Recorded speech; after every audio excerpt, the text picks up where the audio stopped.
singer, songwriter, recording engineer extraordinaires. In this video, I'm going to show you the 10 things you're going to need for your studio that you're setting up. And I'll tell you what, you can build a very decent studio for $300-ish. That's if you go with my budget recommendation for each element. Clearly, you're here because you've bravely decided to start your learn to record journey. Real quick, I just want to squash all the stigmas and give you a little bit of relief and assure you that it is not hard to learn how to record. It doesn't even take that much time. And again, it doesn't even have to be that expensive. In fact, at the end of this video, I'll tell you about my free workshop where I'll teach you how to record in Pro Tools in 1 hour, and it's free. So let's jump in. The first thing you're gonna need is your recording software, and you're gonna find that on avid.com under Pro Tools. Pro Tools Intro is the free version of the software, and I highly recommend starting there if you'd like to get a taste of it. But once you move up to the paid subscriptions, Pro Tools Artist is only $9.99 a month, surprisingly cheaper than anyone probably assumes. The next thing you're going to need is an interface. Here's an interface.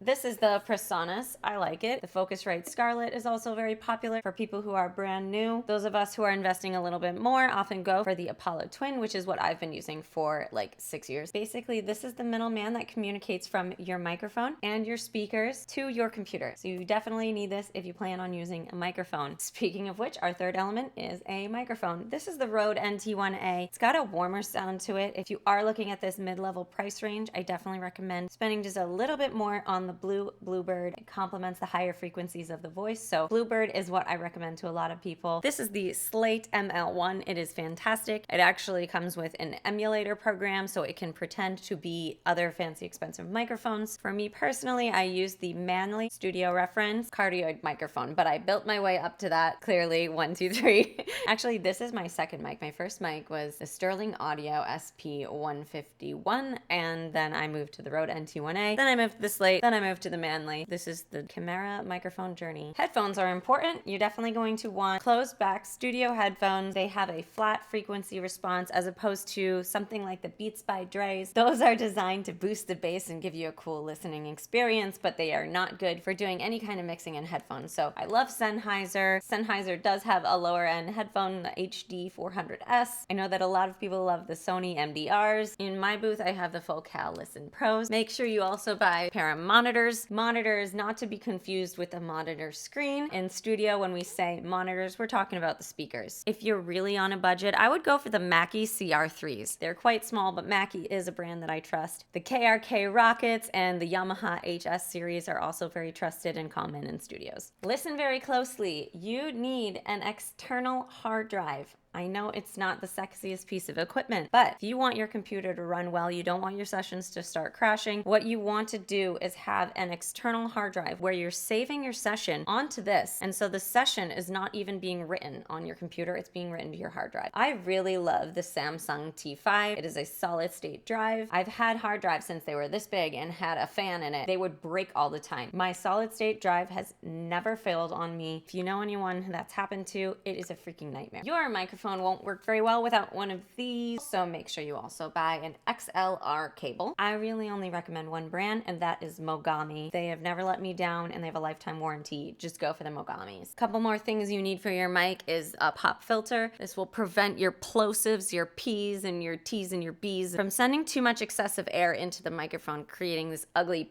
sound. So please use a pop filter for sure. This piece of foam on my mic is a windscreen. I would call this a second defense. My plosives are pretty intense, so I do put the windscreen in addition to my pop filter. You're also definitely gonna need a mic stand. I'll be straight up, it doesn't need to be fancy. You really can't go wrong if you're not going to be moving the mic stand a lot. Mic stands tend to fall apart only when people are forcing them to move without loosening the hardware first. I'm actually using the Gator Frameworks kick drum mic stand because it fits nicely on my desk. Only main thing you want to look out for when you're purchasing a mic stand is that it is boom style as opposed to a straight mic. You might see a single straight up and down mic stand on stages. That's fine, but you're going to want some flexibility in your studio, so make sure you go with a boom mic stand. And lastly, acoustic treatment is pretty important. It doesn't have to be that complicated. I think I recorded in my closet for about 10 years before I finally bought my beautiful LA vocal booth. This white panel that you see right here, I made this, and I can show you how to make your own acoustic panels. This is literally just Owens Corning 7 703 covered in fabric. I'll drop the link to my blog where I show you the step-by-step on how to make those. I'm just gonna give my opinion on the Chaotica eyeball. I think it's a little expensive and I don't think it does that much. Acoustic foam in general doesn't really impress me. I like fiberglass panels. These behind me are diffusers, so as I'm speaking, literally the wavelengths of the sound coming out of my mouth are hitting the wall at so many different jagged angles that it's spreading out the sound and it's not creating a very boxy, echoey sound. But when you're recording, you want to think about dampening, so that's why closets are awesome to record in, because you have all the clothes. Fabric really absorbs sound very well. So if you have a closet, that's money. If you have a room with a bed and a carpet, that might work just fine as well. You can certainly buy acoustic panels online. I just like to make my own stuff. I feel very proud of it.